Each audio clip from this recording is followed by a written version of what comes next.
We are going to take a look at one of the notice and note signpost comprehension strategies called an aha moment. When you are reading and suddenly a character realizes, understands, or finally figures something out, you should ask yourself, how might this change things?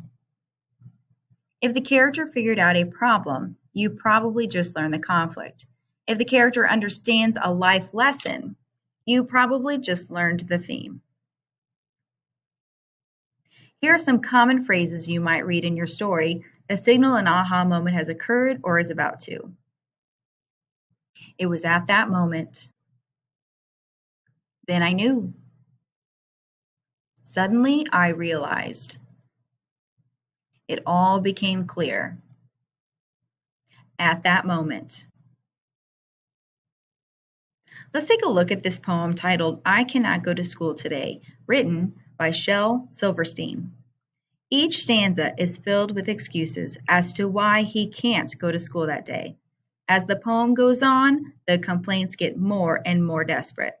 Such complaints include the measles, chickenpox, the flu, his belly button is caving in, his appendix hurts when it rains, his tongue is filled up, his mouth, which keeps him from speaking, and his brain is shrinking.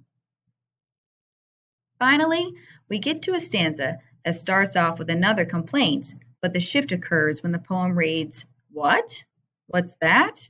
What's that you say? You say today is Saturday? Here you have an obvious change that occurred. The character of the poem now realizes that he came up with excuses to avoid school for no reason.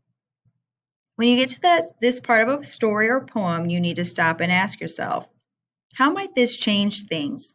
Clearly, there is a change that occurs because the character stops coming up with excuses when he realizes it is indeed Saturday. Did the character solve a problem? Do we know the conflict?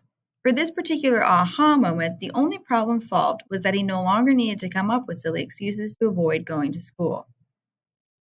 Did the character learn a life lesson? Do we know the theme? The theme is likely connected to all the unnecessary excuses he came up with, and the aha moment at the end of the poem. When reading literature, be sure to pay attention to any aha moments the character has. It will likely help you determine the conflict or the theme of the story.